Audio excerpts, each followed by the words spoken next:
Kan si siapa itu tadi monyet satu itu si Idrus bin Salim apa itu Al-Jufri itu menjadi pahlawan. Saya bilang monyet karena saya sedang mengamalkan isi Quran.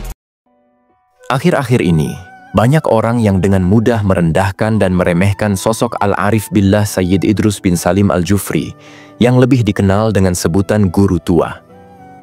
Mereka secara terang-terangan menuduh bahwa ajaran-ajaran beliau menyimpang dari kebenaran, bahkan sampai menyebutnya sebagai antek Yahudi, kontroversial, dan tidak sesuai dengan prinsip-prinsip syariat Islam.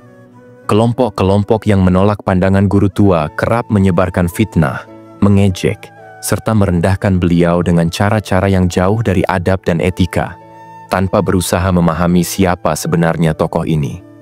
Bahkan, ada yang secara tegas menyarankan agar menjauhi ajaran maupun ilmu yang berasal dari beliau. Sikap semacam ini tentu sangat disayangkan, terlebih karena banyak tuduhan yang dialamatkan kepada beliau tampak tidak berdasar dan tidak memiliki kejelasan.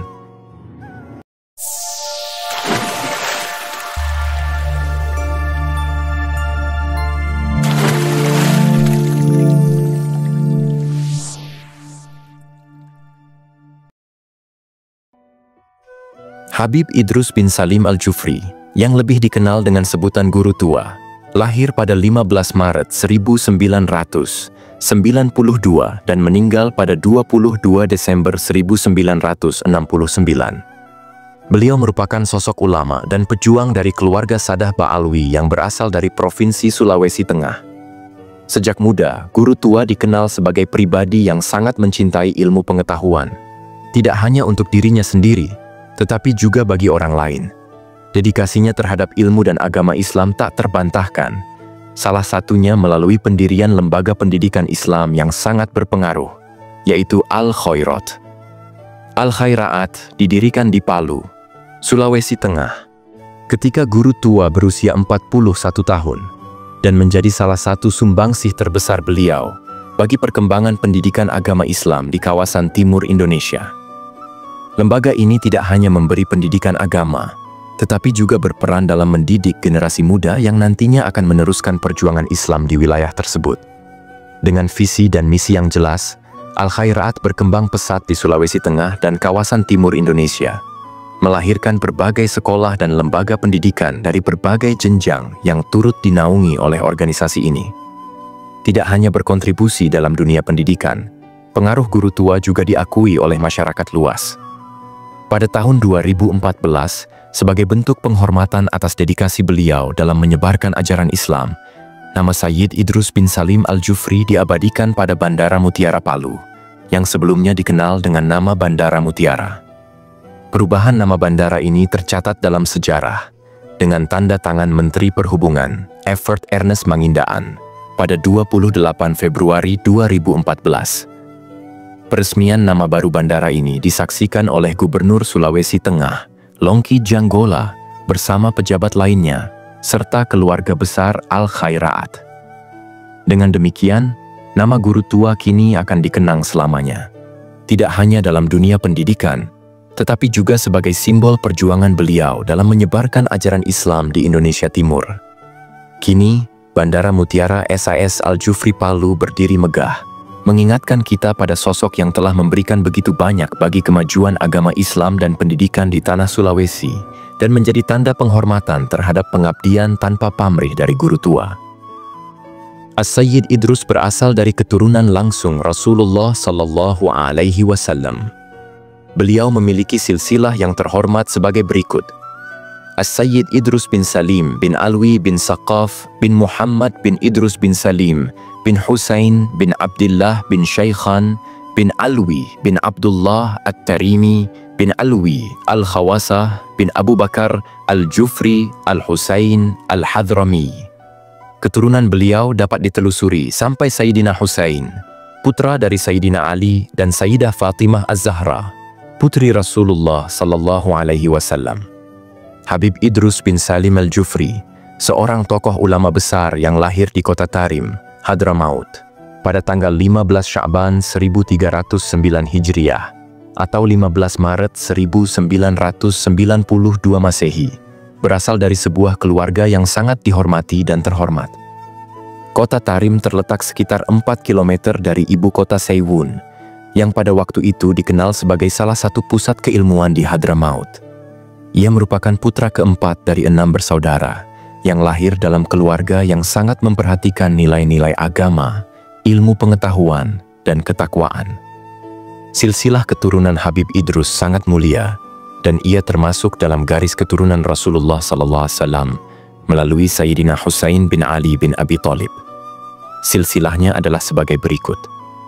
As-Sayyid Idrus bin Salim bin Alwi bin Saqqaf, bin Muhammad bin Idrus bin Salim bin Husain bin Abdullah bin Shaykhan bin Alwi bin Abdullah At-Tarimi bin Alwi Al-Khawasah bin Abu Bakar Al-Jufri Al-Husain Al-Hadrami. Keturunan dari Sayyidina Husain bin Fatimah Az-Zahra, putri Rasulullah sallallahu alaihi wasallam, memberikan kedudukan yang sangat terhormat dalam masyarakat Hadramaut, tempat ia dilahirkan dan dibesarkan. Sejak usia dini, Habib Idrus menunjukkan kecerdasan dan bakat luar biasa dalam ilmu agama. Di usianya yang baru 12 tahun, ia sudah berhasil menghafal Al-Quran dengan sempurna. Tak hanya sekadar menghafal, ia juga mampu menguraikan 200 ayat dari Al-Quran yang membahas masalah hukum Islam. Hal ini menunjukkan kedalaman intelektual yang luar biasa pada usia yang sangat muda. Ayahnya, Habib Salim, seorang ilmuwan besar, mufti, dan qadi, hakim agama, yang sangat dihormati di Hadramaut, melihat potensi besar pada putranya dan memberikan pendidikan yang sangat intensif. Habib Salim, yang juga dikenal sebagai seorang tokoh penulis dan cendekiawan, tidak hanya memberikan ilmu agama kepada anaknya, tetapi juga memberikan pelajaran tentang berbagai cabang ilmu pengetahuan lainnya. Sebagai seorang ayah yang bijaksana, Habib Salim memahami bahwa Habib Idrus memiliki kemampuan luar biasa yang suatu saat kelak dapat menggantikannya dalam memimpin masyarakat dan menyebarkan ilmu agama. Oleh karena itu, ia memberikan perhatian penuh terhadap pendidikan anaknya. Sebagai bagian dari pendidikan yang diberikan, Habib Salim membuatkan kamar khusus untuk Habib Idrus di rumah mereka, agar ia bisa fokus sepenuhnya dalam belajar dan mendalami ilmu-ilmu agama. Pendidikan agama yang diterima Habib Idrus tidak hanya berasal dari ayahnya, tetapi juga dari berbagai ulama besar yang ada di Hadramaut. Ia sering diajak oleh ayahnya untuk menghadiri majelis ilmu dan diskusi-diskusi keagamaan di kota Tarim. Di sana, Habib Idrus bertemu dengan banyak ulama besar yang menjadi guru dan sumber inspirasi bagi perjalanan intelektual dan spiritualnya. Di usia 12 tahun, selain menghafal Al-Quran, Habib Idrus sudah mulai menguasai berbagai ilmu agama seperti tafsir, hadits, fiqih, tasawuf, dan tauhid. Di samping itu, ia juga mempelajari ilmu-ilmu bahasa Arab seperti nahwu, syaraf, dan balaghah, yang penting dalam memahami dan menginterpretasikan teks-teks klasik Islam. Selain dari ayahnya, Habib Idrus juga belajar dari sejumlah ulama besar dan aulia yang ada di Hadramaut.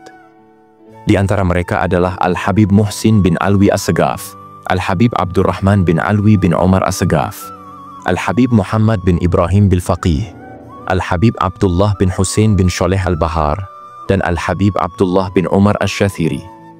Beliau juga menuntut ilmu di Rubath Tarim, sebuah lembaga pendidikan yang sangat terkenal di Hadramaut, dan menjadi tempat berkumpulnya para ulama dan santri dari berbagai daerah. Tak hanya di Hadramaut, Habib Idrus juga melanjutkan pendidikannya di Lembaga Pendidikan Tinggi Ari Rabithul Alawiyah di Tarim. Di sana, ia mengembangkan pengetahuannya lebih dalam lagi, tidak hanya dalam bidang agama, tetapi juga dalam bidang sastra dan bahasa Arab.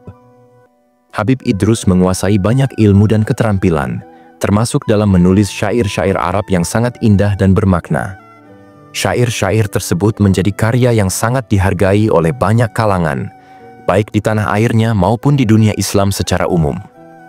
Di usia yang relatif muda, sekitar 19 tahun, Habib Idrus sudah dikenal luas sebagai seorang ulama yang sangat berpengetahuan luas dan memiliki kedalaman ilmu yang diakui oleh banyak orang. Ia bukan hanya dihormati di Hadramaut, tetapi juga di berbagai wilayah di dunia Islam.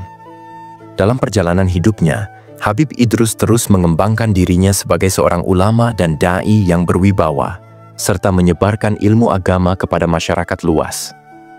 Tidak hanya menjadi seorang pengajar, Habib Idrus juga dikenal sebagai seorang yang sangat tawadhu dan dekat dengan masyarakat. Meskipun masih muda, ia telah menunjukkan integritas dan kepemimpinan yang luar biasa. Ia berkomitmen untuk menegakkan ajaran Islam dengan penuh kesungguhan dan dedikasi. Habib Idrus tidak hanya belajar dari ayah dan guru-gurunya, tetapi juga belajar melalui pengalaman hidup. Ia berinteraksi dengan berbagai lapisan masyarakat, mengajarkan ilmu agama, dan menyebarkan kebaikan kepada banyak orang. Dengan segala kedalaman ilmunya, ia telah menjadi teladan yang sangat dihormati, baik dalam kalangan ulama maupun masyarakat awam.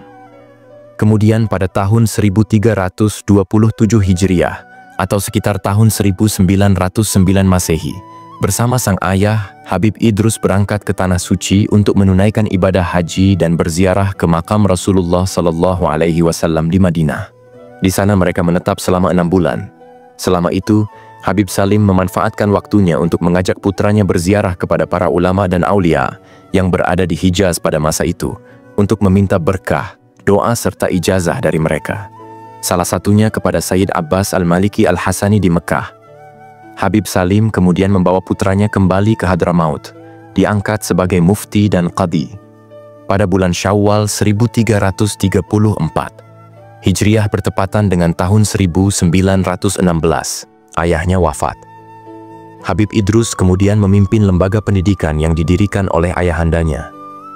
Dan pada tahun itu pula Habib Idrus diangkat oleh Sultan Mansur sebagai mufti dan qadhi di kota Tarim, Hadramaut, untuk menggantikan posisi ayahnya, padahal usianya saat itu baru 25 tahun.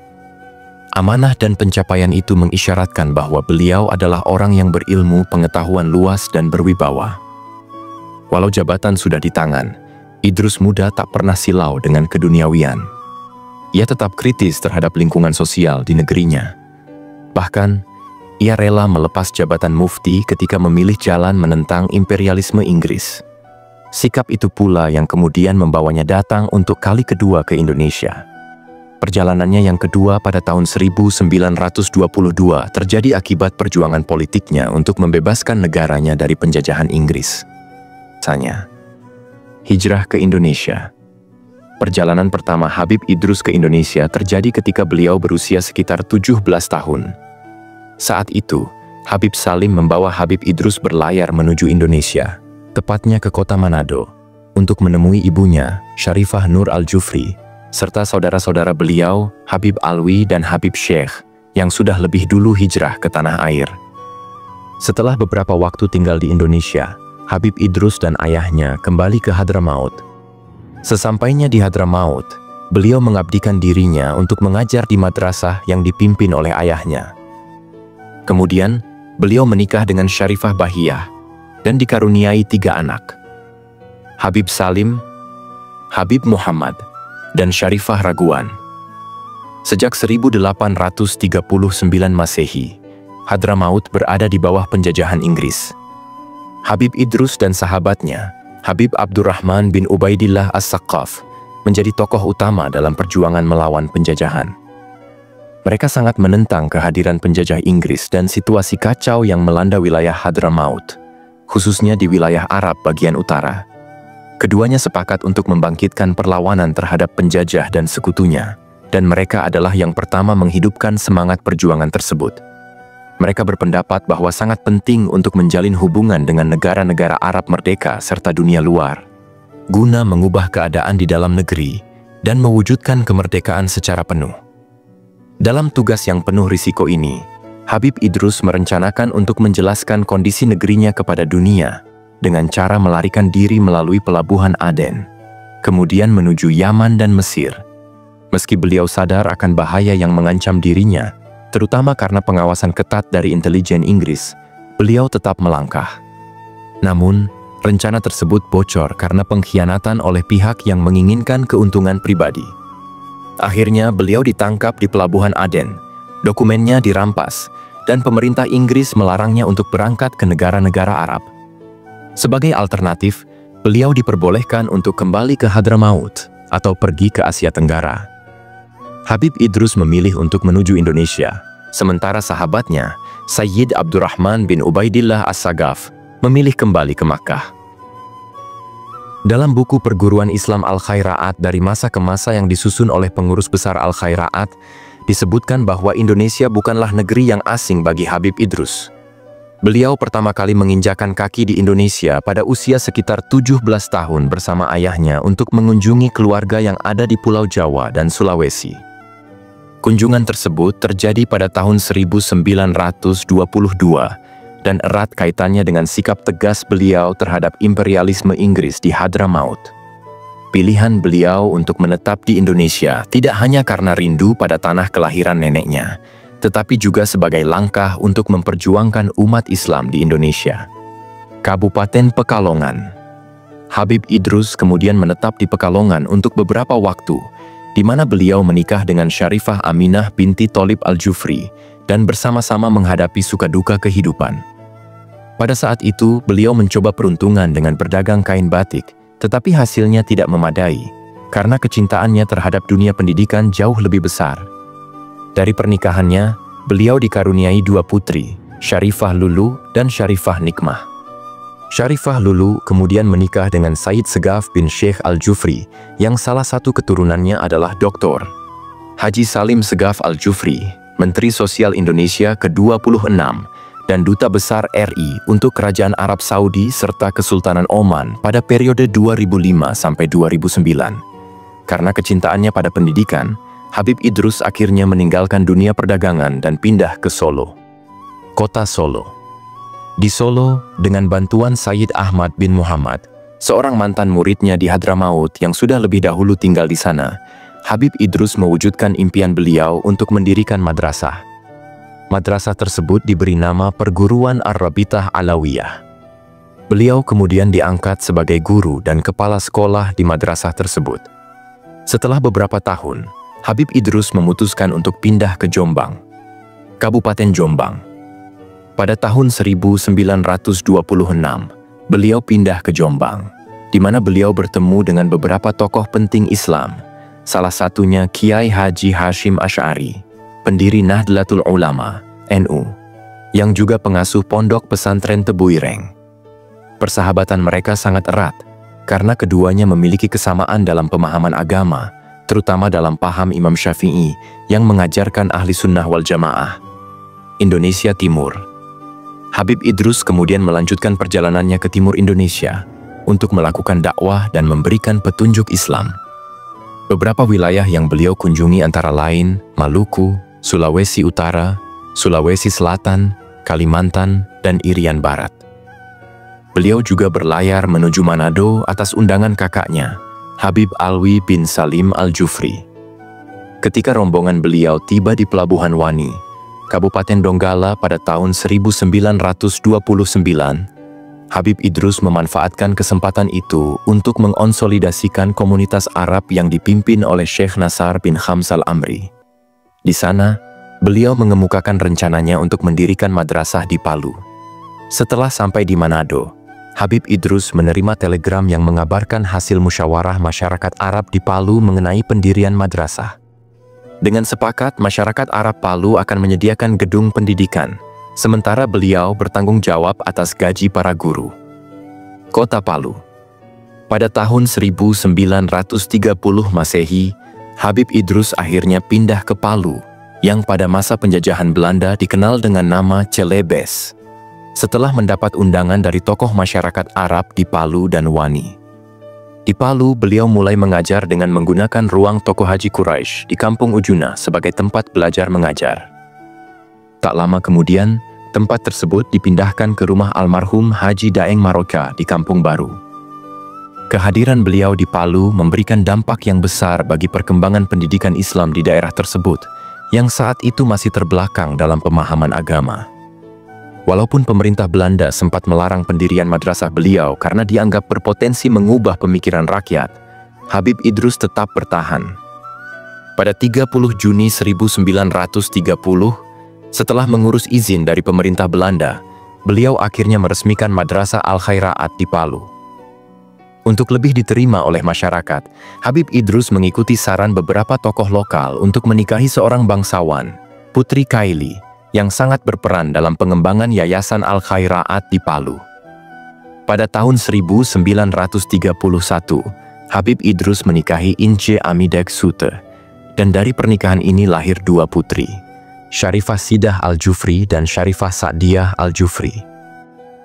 Habib Idrus tidak hanya meninggalkan karya dalam bentuk tulisan atau kitab, tetapi warisan terbesar beliau adalah Al-Khairat dan para murid yang telah beliau didik untuk menyebarkan ilmu dan pencerahan agama kepada umat.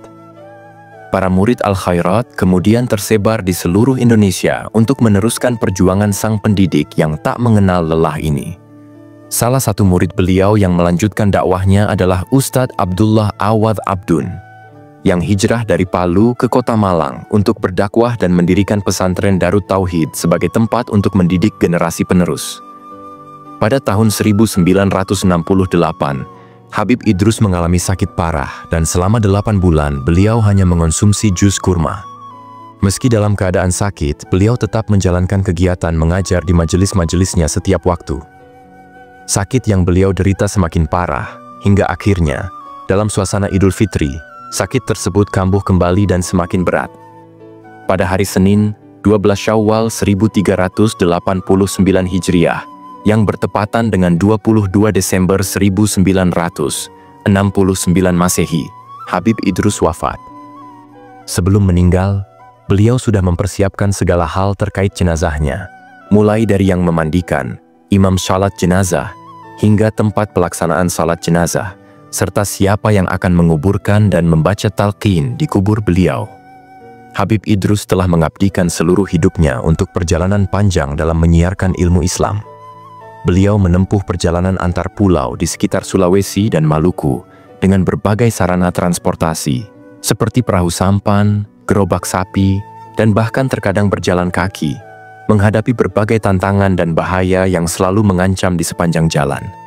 Meskipun demikian, Habib Idrus merasakan kenikmatan dan kepuasan dalam setiap perjalanan dakwahnya, bahkan rela mengorbankan nyawanya demi menyebarkan ajaran Islam. Ketabahannya dalam menghadapi perjalanan yang panjang, terkadang menempuh berbulan-bulan, bahkan harus berjalan kaki jika tidak ada transportasi yang tersedia, menjadi contoh keteguhan hati. Hingga akhir hayatnya, Habib Idrus berhasil mendirikan 420 madrasah yang tersebar di seluruh wilayah Palu. Warisan peninggalan beliau. Bangunan sekolah pertama yang didirikan oleh Habib Tarim di kota Palu merupakan sekolah Islam pertama di sana. Sekolah ini kemudian berkembang pesat dan menjadi cabang-cabang yang tersebar di berbagai kota dan kampung di kawasan timur Indonesia, yang diberi nama Al-Khairat. Nama ini dipilih dengan harapan optimis serta keberkahan, mengingat sering disebut dalam Al-Quran. Madrasah ini resmi dibuka pada tanggal 14 Muharram 1349 Hijriah, bertepatan dengan 11 Juni 1930. Yang dihadiri oleh para pemuka Arab di Palu serta beberapa petinggi negara. Dalam perkembangannya, pengelolaan madrasah sepenuhnya ditangani oleh Habib Tarim. Para murid yang belajar di sana tidak dipungut biaya.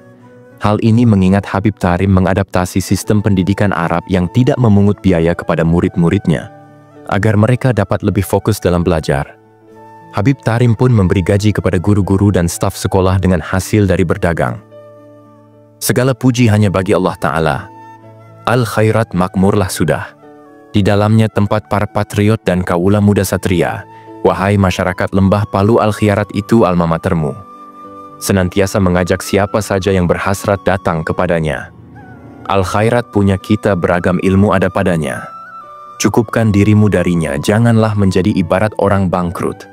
Dari tempat nun jauh cahayanya tampak bagi mereka yang mendapat petunjuk dan tiada akan melihat cahaya kalbu yang buta. Habib Tarim Idrus, 1930. Itulah wasiat beliau. Habib Tarim atau Habib Idrus mengajar para santrinya dengan penuh dedikasi dan profesionalitas yang tinggi. Keikhlasan dan keuletan beliau membuahkan hasil yang luar biasa. Perguruan Al-Khairat telah menghasilkan guru-guru Islam handal yang kemudian disebarkan ke seluruh pelosok Sulawesi Tengah, Sulawesi Utara, Maluku, dan Irian Jaya. Pada tahun 1942, Ketika Jepang menduduki Sulawesi dan menjadikan Manado sebagai pusat pangkalan di kawasan timur Indonesia, Jepang memerintahkan penutupan perguruan Al-Khairat. Meskipun begitu, Habib Tarim tetap mengajar meskipun dalam keadaan sembunyi-sembunyi. Bahkan proses belajar mengajar dilakukan pada malam hari dengan penerangan seadanya. Para murid datang secara sembunyi-sembunyi untuk belajar. Setelah kemerdekaan Indonesia pada 17 Agustus 1945, Habib Idrus kembali membuka perguruan Al-Khairat secara resmi. Beliau terus berjuang untuk mengembangkan dakwah dan pendidikan Islam, dan selama 26 tahun, 1930 sampai 1956, lembaga yang dirintisnya telah menjangkau seluruh kawasan Indonesia Timur. Pada 1950-an, Said Tarim mulai mengembangkan pendidikan Islam di Al-Khairat dengan membuka berbagai jenis pendidikan, di antaranya Ibtidaiyah, Mu'allimin, Madrasah Lanjutan Pertama, MLP, Pendidikan Guru Agama, PGA, dan pada tahun 1964 Masehi, Universitas Islam Al-Khairat dengan 3 fakultas, Fakultas Sastra, Fakultas Tarbiyah, dan Fakultas Syariah. Habib Idrus Tarim menjadi rektor pertama di universitas tersebut. Saat pemberontakan G30 SPKI pada 1965, perguruan tinggi Al-Khairat sempat dinonaktifkan untuk sementara waktu. Para mahasiswa kemudian diberi tugas untuk berdakwah di daerah-daerah terpencil Sulawesi, untuk membendung paham komunis sekaligus melebarkan dakwah Islam. Setelah keadaan kembali kondusif, pada tahun 1969, perguruan tinggi Al-Khairat dibuka kembali. Sejak berdiri pada tahun 1930, saat ini Al-Khairat telah menaungi sekitar 1.700 madrasah, 43 pondok pesantren, dan 1 perguruan tinggi. Lembaga pendidikan ini masih eksis dan tersebar di 12 provinsi dan 84 kabupaten kota. Selain itu, Al-Khairat juga mengelola rumah sakit secara mandiri. Ratusan ribu guru juga telah tersebar di pelosok-pelosok kampung, mengabdikan diri untuk mengembangkan Al-Khairat. Saat ini, Al-Khairat menjadi lembaga sosial keagamaan terbesar di kawasan timur Indonesia, dengan pusat di Kota Palu. Sahabat Kalam Turos yang dirahmati Allah, semoga kita bisa mengambil hikmah dari kisah ini. Semua kebenaran hanya milik Allah, wallahu a'lam bis-shawab. Wassalamualaikum warahmatullahi wabarakatuh.